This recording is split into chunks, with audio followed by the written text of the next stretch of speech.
أبوء لك بنعمتك علي وأبوء بذنبي فاغفر لي فإنه لا يغفر الذنوب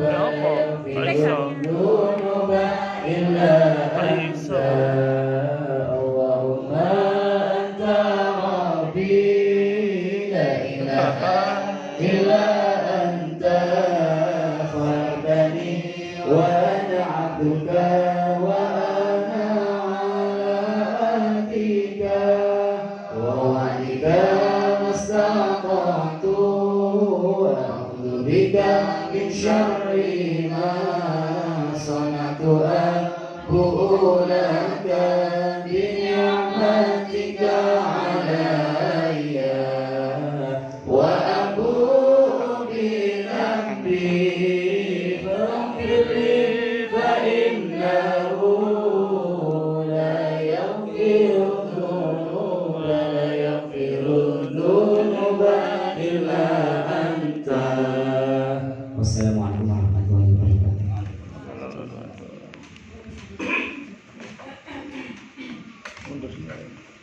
Alhamdulillahirabbil alamin. Bacaan surat Al-Fatihah, doa bersama telah kita lakukan di Ustaz Amin Hidayat SPDI. Mudah-mudahan semua hajat kita dikabulkan oleh Allah Subhanahu wa taala. Bagi yang sakit, mudah-mudahan diberi kesembuhan oleh Allah Subhanahu wa taala. Bagi yang kesulitan, mudah-mudahan diberikan kemudahan oleh Allah Subhanahu wa taala. Bagi yang kekurangan rezeki, mudah-mudahan diberikan rezeki oleh Allah Subhanahu wa taala. Putra putri kita mudah-mudahan menjadi putra putri yang soleh dan solehah. Murid-murid kita, siswa-siswi kita, santri kita di MI Nurul Huda 1 mudah-mudahan menjadi anak yang sukses, soleh, solehah, berguna bagi agama, nusa dan bangsa. Dan lebih lagi mudah-mudahan masih telah kita doakan yang ingin segera dapat jodoh, mudah-mudahan dicepatkan oleh Allah. Ya Rabbal Alamin. Baik Bapak Ibu, selanjutnya adalah ngaji bareng Majelis Taklim MI Nurul Huda 1 yang nanti akan diasuh oleh Ustadz Usman SPDI. Beliau adalah dai yang sudah malang melintang di Malang Raya. Beliau sudah biasa mengisi di Malang TV. Karena itu mudah-mudahan dapat memberikan manfaat bagi kita semuanya. Beliau adalah koordinator bidang kurikulum dan ketenagaan di MI Nurul Huda 1. Untuk itu kepada Ustadz Usman SPDI kami persilahkan untuk menempati tempat yang telah disediakan.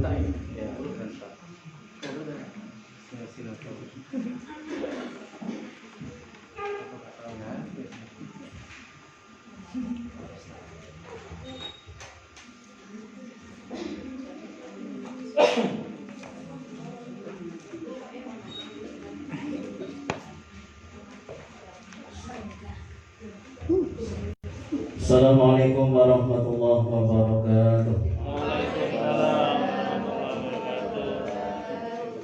Alhamdulillahirabbil wassalatu wassalamu ala asyrofil anbiya'i wal mursalin sayyidina wa lana Muhammadin wa ala alihi washabbihi ajma'in wa ba'd. Hadirin muhtaram yang kami muliakan, Bapak Kepala Madrasah, Bapak Ibu guru MI Nurul Huda 1 dan hadirin para pemirsa, para pendengar dimanapun berada. Syukur alhamdulillah pada pagi hari ini kita masih diberikan kesehatan oleh Allah, kenikmatan, kesempatan sehingga kewajiban kita, mudah-mudahan segala amal ibadah kita diterima Allah Subhanahu wa taala. Salawat dan salam semoga senantiasa tercurahkan ke harian junjungan kita Nabi besar Muhammad sallallahu alaihi wasallam, keluarga, sahabat dan pengikutnya ila yaumil qiyamah. Hadirin yang dimuliakan Allah, kita niat ngaji batas ridhoni Gusti Allah. Mudah-mudahan dengan kita mengkaji beberapa kitab, beberapa hadis, kitab kuning yang biasa diajarkan di pondok-pondok pesantren, Mudah-mudahan keilmuan kita akan bertambah.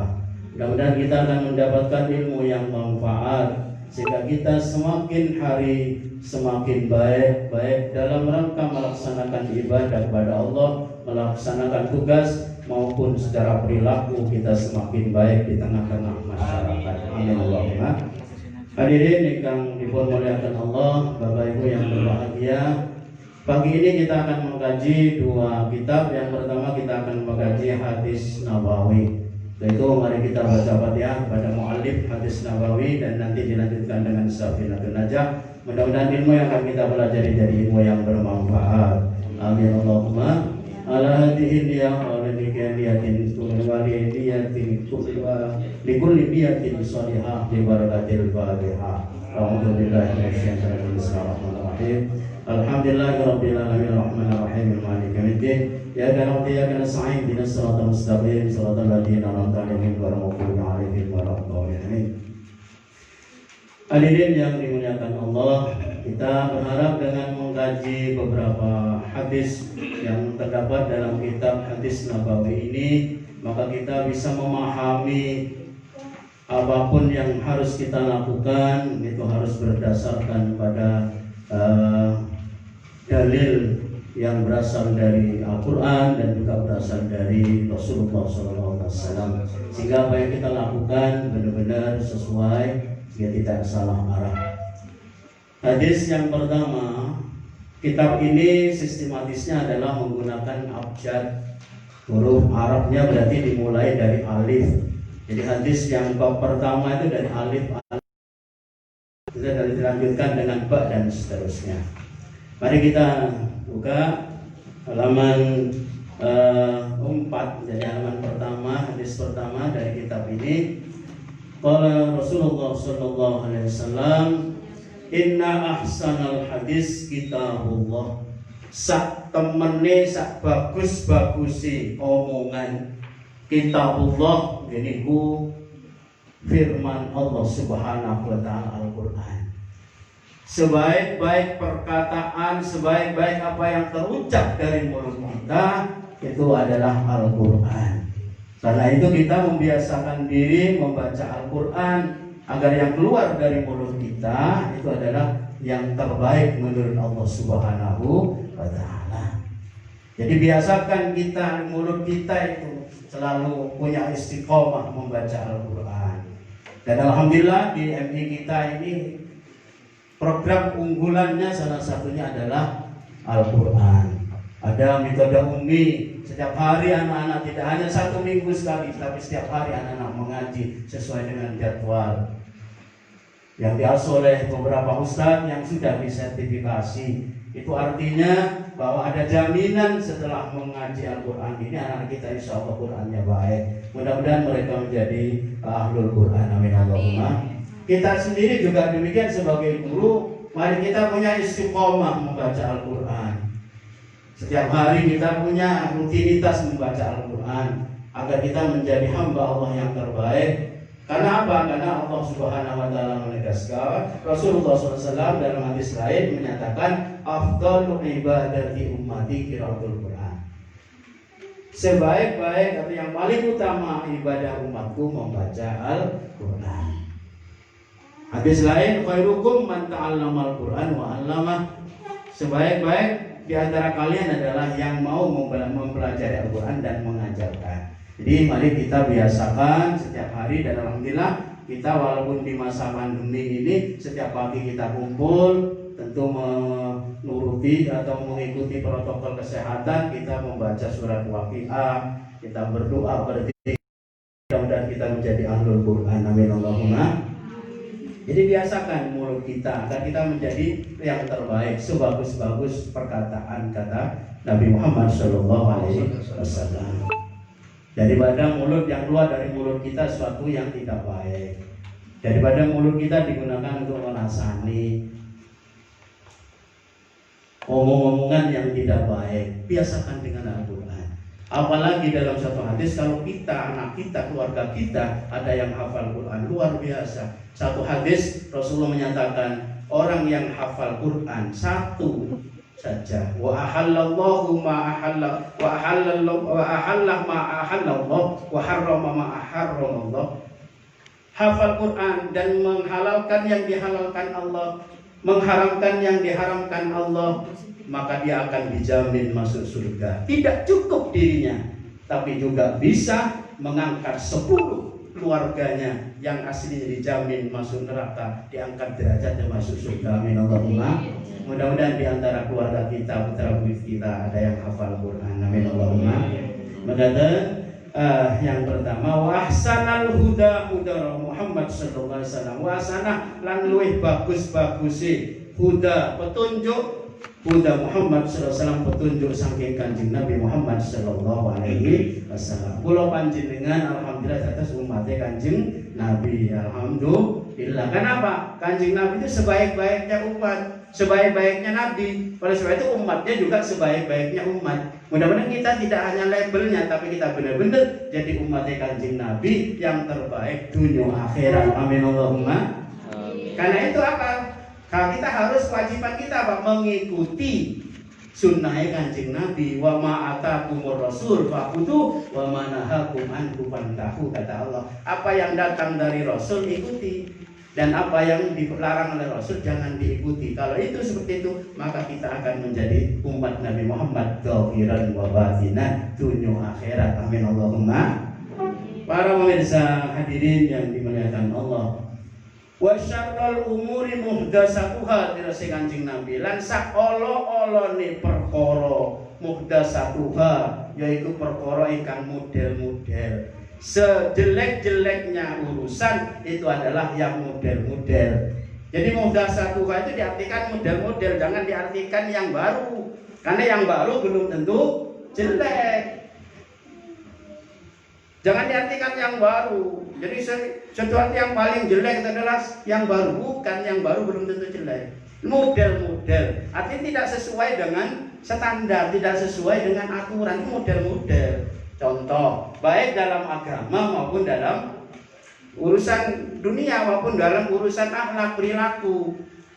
Contoh misalnya sholat itu yang ditentukan Rasulullah, dicontohkan Rasulullah seperti itu. Yang menghadap kiblat, ya ono takbire, ono ruku'e, ono i'tidal, sujud, ini seperti itu lakukan. Bahasanya semua pakai bahasa Arab. Lah yang model-model apa? Ada kelompok yang sholatnya pakai 2 bahasa. Itu model-model sini. Terus misalnya zuhur, karena saking semangatnya gak 4 rakaat tapi 8 rakaat. Nah kali sunnah tidak apa-apa. Tapi kalau hanya wajibnya ya cuma 4 cukup, subuh ya 2. Saking semangatnya subuh pengen 6, ditakoki koncone lho, sampeyan mau salat apa tak salat subuh kok 6 rakaat, Bu? Gusti Allah seneng nek ditambahi. Orang ngono, nah seperti itu. Jadi ya subuh ya 2 itu aturan Rasulullah. Pakai bahasa Arab, gak usah model-model. Jadi dulu kan ada gerakan sholat 2 bahasa. Ini 2 bahasa saja sudah bahaya, apalagi 4 bahasa. Terus ya lucu, sholat tidak sesuai Kanjeng Nabi. Imamnya pakai bahasa Arab, Allahu Akbar. Ono makmume 4, siji Indonesia, nomor 2 pakai bahasa Jawa, 3 wong Kedung Kandang pakai Madura.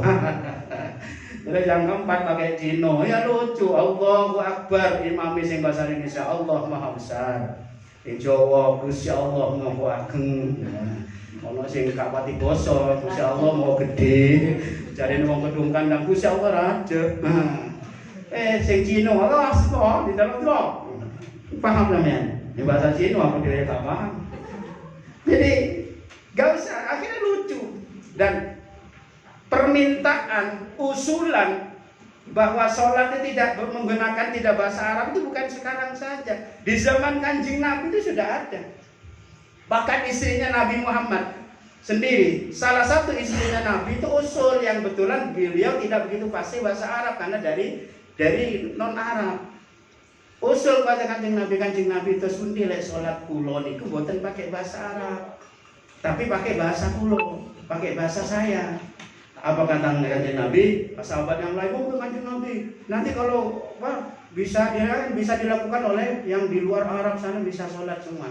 Apa kata Rasulullah SAW? Sallu kama ra'aitumuni usolli. Sholatlah sebagaimana yang saya contohkan. Ora usah macem-macem. Jare dengan wong Indonesia cok model-model jare kan gedung kandang wis lah ora usah kakian. Ojo aperniko jadi wong genang legi ora usah macem-macem sholat itu. Karena apa? Orang sholat itu tidak perlu belajar bahasa Arab, nggak perlu bahasa nahwu, tidak perlu. Sholat dicontohkan, kenapa? Makanya itu adilnya Gusti Allah Kanjeng Nabi. Sholat itu tidak banyak di dalam bahasa, tidak menggunakan bahasa, tidak banyak bacaan, hanya bacaannya hanya beberapa. Itu pun yang sunnah yang banyak, yang rukun kan sedikit kan. Yang banyak gerakan. Sholatnya pokoknya anggar madhep kiblat, rukuk, itidal, sujud, itu paling bahasa Arabnya. Semua orang tanpa belajar nahwu ya insya Allah akbar. Diajari ping 10 insya Allah insya. Anakku sing cilik sing 2 tahun Allah akbar ya diajari sampai ping 50 ya insya Allah. Terus Fatihah tidak perlu ngerti artinya. Sampai mau baca Fatihah ya. Umpama gak iso baca Fatihah Pak, salatnya ya apa? Maca bismillah. Gak iso bismillah, oh isone apa? Alhamdulillah, alhamdulillah. Yang ini gerakannya bener. Jadi gak usah model-model. Itu. Jadi itu yang model-model.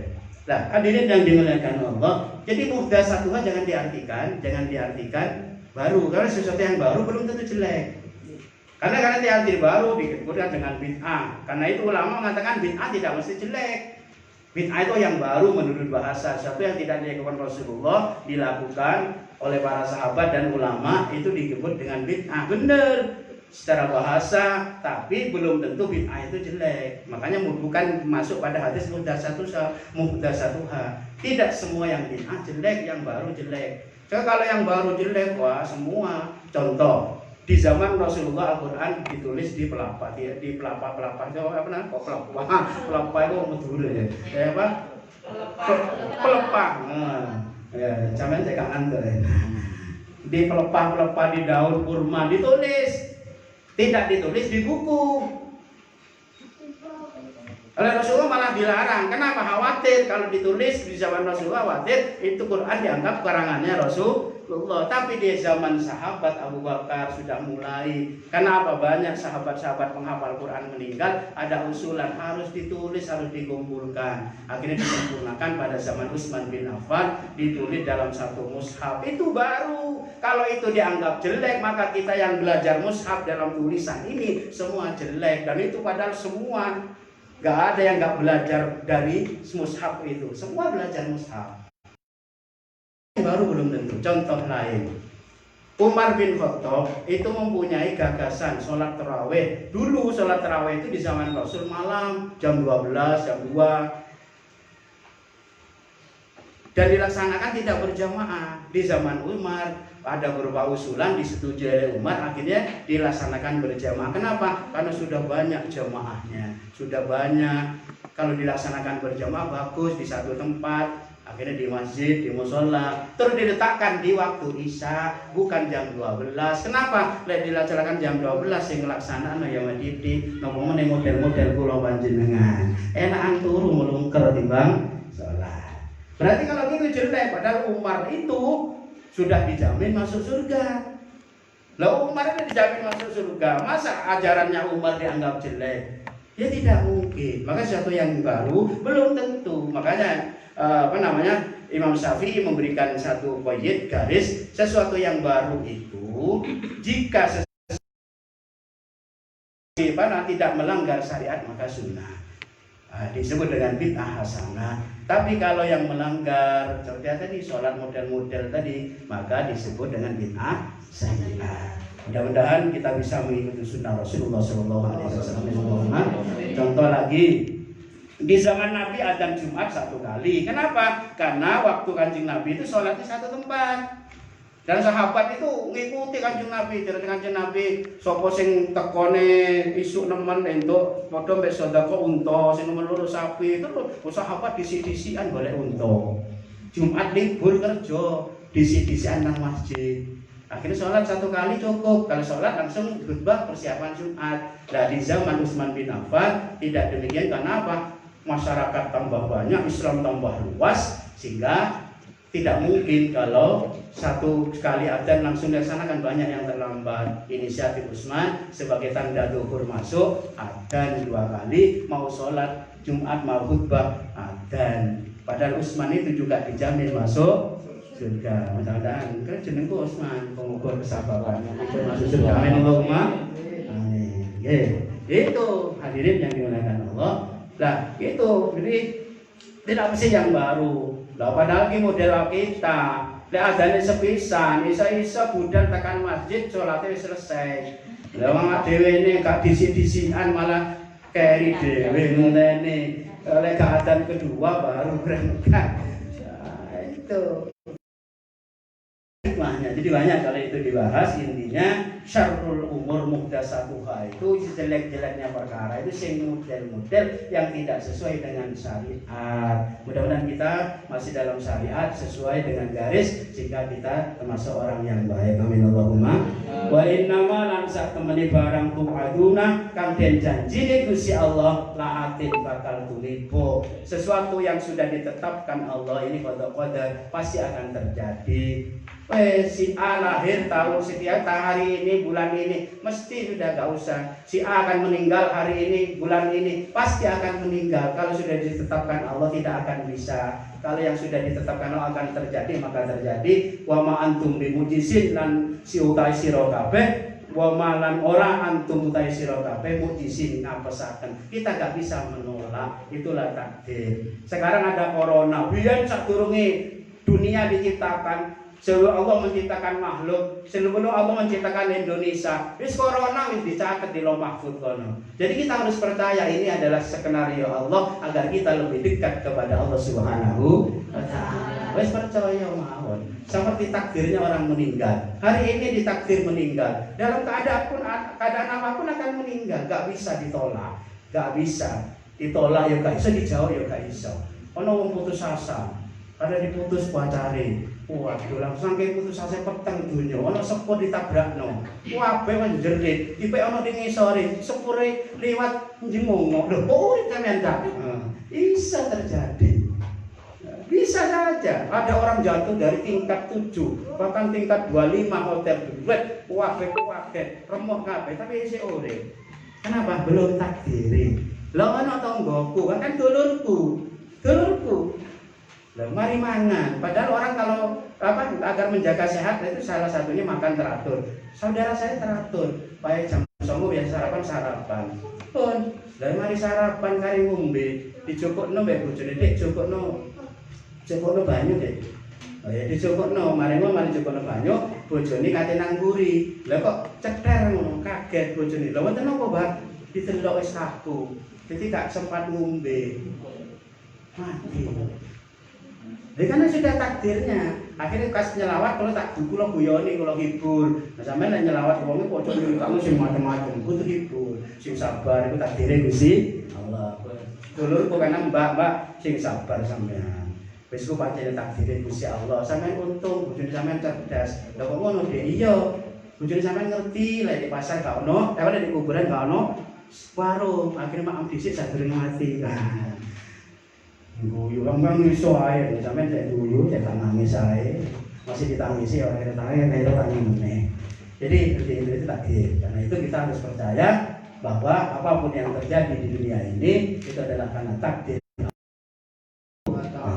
Ning menungso kudu ikhtiar, ayon, kudu ikhtiar, oleh mandang takdir terus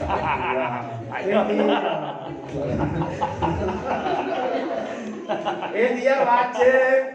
Dia wajib. Ini hasilnya tetap Gusti Allah. Jadi maknanya gitu. Kalau sudah ditentukan Allah pasti terjadi. Kita gak akan bisa menolak. Yang tetap wajib iya. Nah itu mudah-mudahan hadis satu ini bisa menjadikan bekal kita. Pertama, agar kalau kita ingin jadi orang yang baik, hendaklah kita selalu membaca Al-Quran agar apa yang keluar dari mulut kita sesuatu yang paling baik menurut Allah. Dan kita berusaha untuk mengikuti sunnah-sunnah Rasulullah agar kita mendapatkan petunjuk yang terbaik, yaitu huda Nabi Muhammad SAW. Yang ketiga, kita berusaha untuk berjalan di realnya agama. Agar apa? Agar kita tidak termasuk yang syarul umur, tapi kita menjadi khairul umur, khairun nas, menjadi orang yang terbaik karena kita berjalan, beribadah, bertingkah laku sesuai dengan yang diajarkan oleh Rasulullah, yang ditetapkan Allah. Dan yang terakhir pada pembahasan hadis yang pertama ini itu adalah mudah-mudahan kita semua itu mendapatkan keimanan yang kuat terutama terhadap takdirnya Allah, bahwa apapun yang ada, apapun yang terjadi, hakikatnya sudah ditakdirkan oleh Allah, tinggal kita percaya kepada Allah Subhanahu wa taala. Ning sebagai manusia kula panjenengan nggih kedah ikhtiar. Ojo sampai sampean lagi ujian, le kok gak belajar le. Ora kabeh wis ditakdirno, Pak. Ora usah ngono. Sampai kok nilai elek nih, ya wis takdir. Enggak, takdir itu setelah dilakukan sebuah ikhtiar. Karena itu dalam pembelajaran itu takdir itu ada dua, ada takdir mu'allaq, ada takdir mubrom. Ada yang tidak bisa berubah, ada yang berubah. Nanti pada bahasan yang akan datang. Demikian untuk bab pertama tentang hadis Nabawi. Mudah-mudahan ada manfaatnya. Allahumma.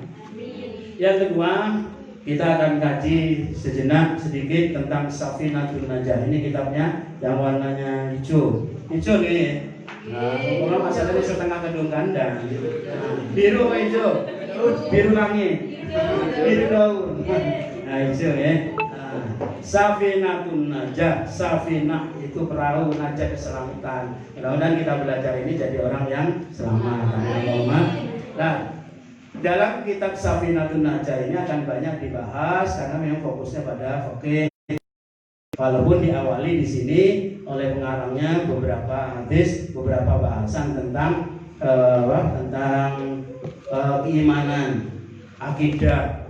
Nah, ini pelajaran bagi kita bahwa pondasi hidup itu pertama akidah yang kuat, baru pelaksanaan syariat. Yang ditanamkan ke anak kita akidah. Makanya sunnahnya, bahkan ada ulama yang wajib itu ketika anak lahir agar akidahnya kuat tertanam, yang pertama diperdengarkan adalah kalimat tauhid. Makanya anak arek cilik lahir itu mesti diagami dhisik, karena yang keluar biar lafaz Allah, kalimat tauhid biar kuat. Terus sampai anak lahir di kadang seneng dangdutan, dinyanyiin dangdutan. Oh, akhirnya arahnya setas ngomong langsung dangdutan, setas iso ngelakun joget doh. Naudzubillah min. Nah, itu kita bahas tentang fikih. Mudah-mudahan fikih itu mengatur tentang tata cara kita beribadah. Kalau ibadah kita baik, insya Allah menjadi orang yang selamat. Amin Allahumma. Sampun dibuka kita alhamdulillah. Yang di rumah, yang dimanapun barangkali mau mengikuti, tidak hanya mendengar, monggo dibuka. Tapi pun supir, pun dibuka, mungkin ditutup, cek Allah selangin. Bismillahirrahmanirrahim. Alhamdulillah. Bismillahirrahmanirrahim. Bismillah. Kelawan nyebut nama asmani Allah Ar-Rahman Rahim, Kang Moho kasih bodoh Kang Moho atau Maha Penyayang dan Maha Pengasih. Ini di keterangan para ulama mengatakan ada beda antara Rahman dan Rahim. Rahman dan Rahim itu beda. Sama-sama Allah punya sifat kasih sayang, tapi beda. Kalau Ar-Rahman itu siapapun di dunia, gak peduli wong itu Islam mau non Islam, orang itu ahli ibadah atau tidak ibadah, semua makhluk itu si Allah mesti mendapatkan Rahmane Gusti Allah. Makanya gak usah heran ono wong gak ibadah tapi uripe penak secara dunia. Gak heran wong dia pancen serta nyambut gawe. Ada orang yang tidak pernah ibadah tapi ternyata apapun bisa terpenuhi. Kenapa? Ya karena Allah punya sifat Rahman. Ada orang yang tidak Islam Muslim tapi hidupnya bagus, misalnya kehidupannya mewah. Kenapa? Karena Allah punya sifat Rahman. Semua yang di dunia pokoknya dalam usaha diberi oleh Allah Rahman. Ini gak usah heran. Ono tonggoku Pak, waduh serap iki masyaallah. Duhale kaping 12 sak gelem. Salat zuhur berjamaah, salat asar berjamaah misalnya.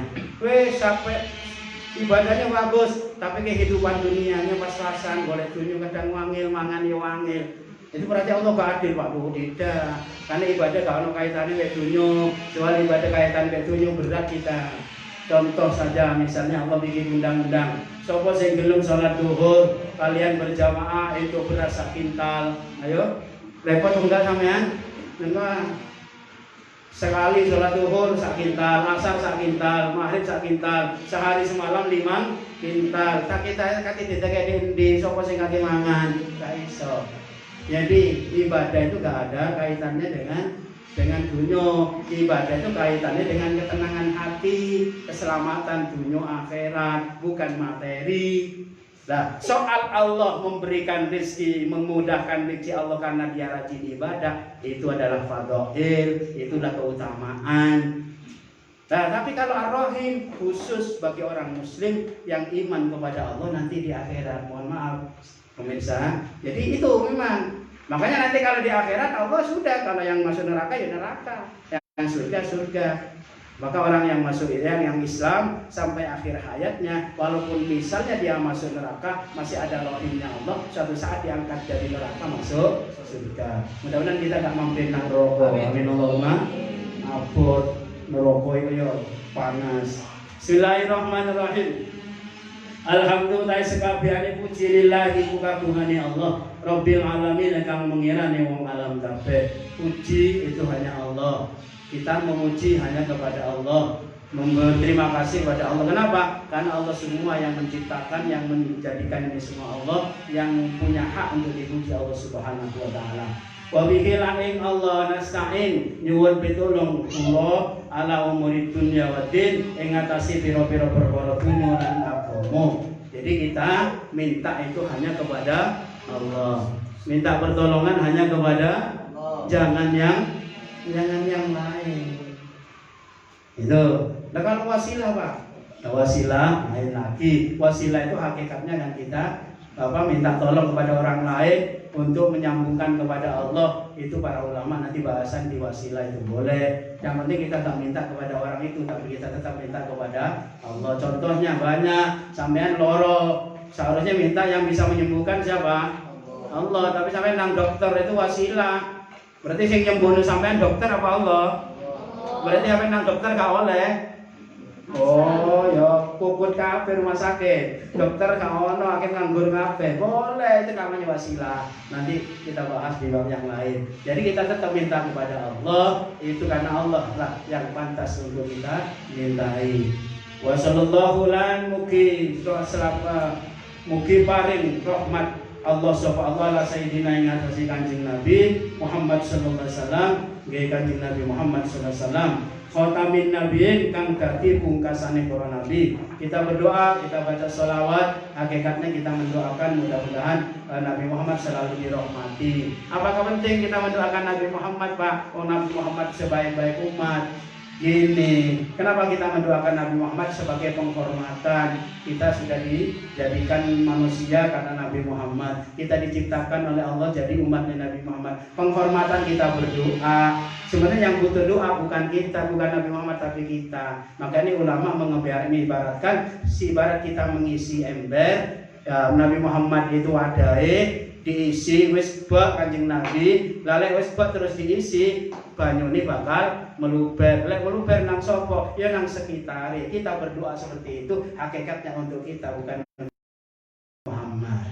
Kita nyambungkan saja agar kita dikasihi Nabi Muhammad sehingga mendapatkan syafaat. Maka kita dianjurkan memperbanyak baca sholawat. Allahumma sholli ala Muhammad wa alihi lan keluargane Kanjeng Nabi wa sahbihi lan sahabati Kanjeng Nabi ajmain sekabehane. Wala haula iki penting.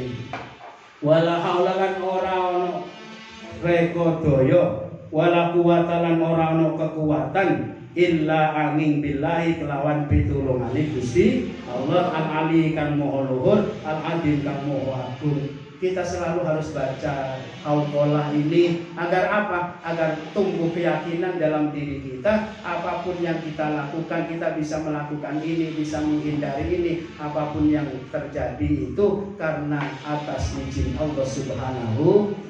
Agar kita gak jadi orang sombong. Koyok-koyok kekuatan kita, koyo-koyo karena kecerdasan kita. Bukan. Kita bisa dari rumah datang ke sini karena Allah. Kita bisa mengajar karena Allah. Kita bisa berbicara karena Allah. Kita bisa melakukan apapun karena Allah. Kita bisa terhindar dari bahaya karena Allah. Kita bisa melakukan apapun atau terhindar dari mara bahaya karena Allah. Kita ucapkan bersama la haula wala quwata illa billahil aliyil azim. Bismillahirrahmanirrahim. Kita bahas satu bab saja. Faslun utai kila fasal. Pasal ya. Pasal itu bab pemisah. Jadi kalau di kitab itu biasa seperti itu ada pasal. Artinya biar bahasan yang ini sudah terpisah, kita bahas ini. Nah, pasal. Arkanul Islam utai piro-piro rukun Islam khamsatun iku limo. Rukunnya Islam ada 5. Apa ya etika wah, enggak mau panggil-panggil waktu etika. Nah, etika nanti ngapal nedok, kudu ngerti pengertiannya. Iman ada rukun Islam ada 5. Syahadatu iku nyekseni an setuhune kelakuan la ilaha ora ana pangeran iku maujud illallah angin Gusti Allah. Kita tancapkan dalam hati tiada Tuhan selain Allah, hanya Allah, Allah, Allah. Sebab kalau tidak, maka kita akan banyak mempertuhankan. Kadang kita mempertuhankan uang, kadang kita mempertuhankan jabatan, kadang kita mempertuhankan anak, kita kadang mempertuhankan istri, kita kadang mempertuhankan suami. Naudzubillah min. Artinya yang wajib, yang berhak untuk disembah secara benar hanya Gusti Allah. Wa anna lan satemene Muhammad dan Kanjeng Nabi Muhammad Rasulullah itu utusane Gusti Allah. Wa iqamus shalah lan jumenengaken salat, melaksanakan salat. Wa ita'uz zakat lan aweh zakat, membayar zakat. Wa shaum Ramadan lan poso bulan Ramadan. Wa hajjul baiti lan munggah haji. Munggah baitullah, munggah haji man sopone wong istatoah kang mampu kang kuwasa sapa man ilaihi marang baitullah apane sabilan dalani. Jadi rukun Islam ada berapa? Ada 5. 1 membaca syahadat. Kalau di pelajaran itu ada syahadat tauhid, syahadat rasul, syahadat tauhid, asyhadu an la ilaha illallah, syahadat rasul wa asyhadu anna muhammadar rasulullah. Terus yang kedua melaksanakan sholat, khususnya yang 5 waktu, zuhur, asar, maghrib, isya, subuh. Itu kita bisa istiqomah. Nah 5 waktu ini sudah cukup. Sebagai tambahan, di dalam Arba'in nanti disebutkan ada seorang sahabat datang kepada Nabi. Nabi, saya gak punya amal, apakah saya bisa selamat? Apakah saya bisa masuk surga? Musuhkan duit belas, gak punya Rasul, saya hanya punya sholat. Maksudnya aku juga iso ngaji, aku juga iso maca Quran, kan sibuk kerja.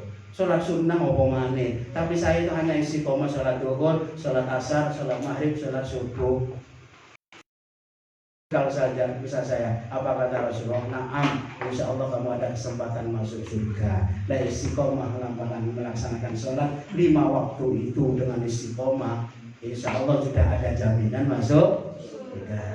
Soal pengen cepat atau tidak, tambah yang lain, ditambah duha, tambah sholat bunyi, tambah baca Quran dan lain sebagainya. Mudah-mudahan bisa melaksanakan. Amin Allahumma. Yang ketiga, membayar zakat. Zakat itu ada zakat mal, ada zakat fitrah yang tiap tahun setelah Ramadan, waktu Ramadan khususnya malam hari raya zakat fitrah. Dan zakat mal itu bahasannya luas. Zakat mal itu harus ada nisab, harus ada haul dan sebagainya. Nanti bahasan di belakang. Terus puasa Ramadan, yang wajib puasa Ramadan. Bagi yang tidak ada halangan, nanti disebutkan puasa Ramadan itu ada halangannya. Bagi yang halangan nggak puasa. Laki perempuan punya halangan nggak puasa Ramadan boleh, tapi nanti ada bahasan yang lebih luas. Wahidul baiti manistata ilaihi sabila, dan yang kelima melaksanakan ibadah haji. Insyaallah yang 4 itu hampir banyak. Makanya ketika ditanya, ada orang tua ditanya, rukun Islam itu piro Pak? Mau 4. Loh, 5 Pak, 4. Loh kok iso? Oh iso siji aku gak iso. Haji. Makanya di sini ada kata manis tato'a ilaihi sabila. Bagi yang mampu. Lah isi to'a itu apa? Biayanya. kekuatannya sehat. Terus ada yang memberangkatkan. Seperti sekarang ini, kondisi sekarang haji kemarin nggak ada. Berarti nggak wajib, Pak. Nggak wajib, dia kaya, walaupun kaya. Karena ada kondisi yang seperti ini, maka belum wajib, karena belum istitoah. Berangkat ke sendiri ke sana ya nggak boleh, khawatir karena karena terkait dengan penyebaran corona itu. Berarti tidak salah, pemerintah ya nggak salah, ulama ya nggak salah, pemerintah Arab Saudi nggak salah. Karena memang istitoah itu maknanya luas. Mau berangkat, tiba-tiba anu pesawatnya mogok kau. Nggak wajib. Jadi ya, saya kira itu mudah-mudahan kita semua bisa melaksanakan rukun Islam dengan baik. Amin Allahumma. Demikian para hadirin, para pemirsa dan jemaah pengajian MI Nurul Huda 1, mudah-mudahan sedikit ilmu yang kita pelajari hari ini jadi ilmu yang bermanfaat di dunia akhirat. Sehingga kita semakin baik, keimanan kita semakin baik, perilaku kita semakin baik, dan ibadah kita menjadi ibadah yang diterima oleh Allah Subhanahu wa taala. Demikian kita tutup dengan akhir majlis. Bismillahirrahmanirrahim. Subhanakallahumma wa bihamdik, asyhadu an la ilaha illa anta, astaghfiruka wa atubu ilaik. Terima kasih. Jika benar itu hidayah dari Allah, jika ada salahnya kesalahan kami, mudah-mudahan diampuni oleh Allah. Terima kasih. Assalamualaikum warahmatullahi wabarakatuh.